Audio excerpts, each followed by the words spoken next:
Au sommet de l'ordre du jour figurait la crise politique à Madagascar, la détérioration de la situation humanitaire au Soudan et la demande de longue date de l'Afrique pour une représentation permanente au Conseil de sécurité de l'ONU. L'Union africaine reste engagée en faveur de la tolérance zéro à l'égard des changements anticonstitutionnels de gouvernement.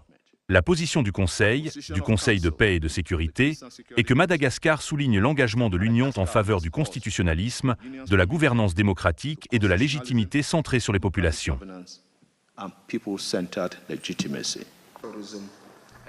Conformément à ce principe, le Conseil de paix et de sécurité de l'UA a suspendu Madagascar de toutes les activités de l'UA et a déployé une mission de haut niveau pour dialoguer avec les parties prenantes locales.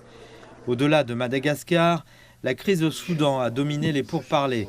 La guerre entre l'armée soudanaise et les forces de soutien rapide a déplacé des millions de personnes et laissé de vastes parties du pays dans un besoin humanitaire désespéré.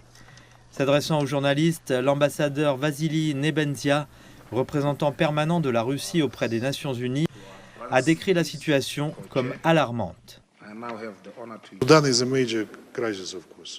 Le Soudan est une crise majeure, bien sûr. Politique, humanitaire, tout ce que vous voulez. Nous devons ouvrir de nouveaux points de passage. Mais la question est que même avec ces points de passage, l'aide humanitaire n'atteint pas les personnes qui en ont vraiment grand besoin.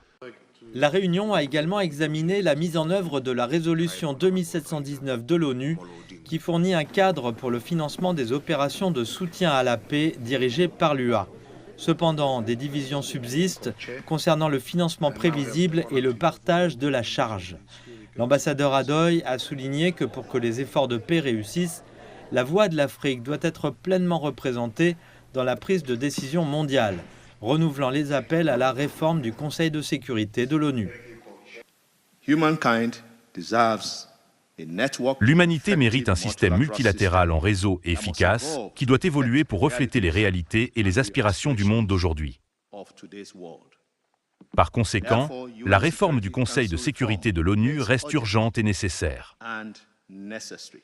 La voix de l'Afrique, à travers le A3+, s'affirme de plus en plus, servant de représentation formidable de notre Union.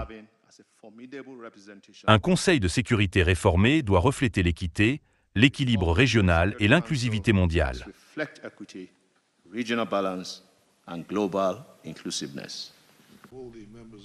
La 19e réunion conjointe du Conseil de sécurité de l'UA et de l'ONU s'est terminée par un appel à un partenariat renouvelé et à une action multilatérale plus forte pour relever les défis de sécurité les plus pressants de l'Afrique, d'Antananarivo à Khartoum.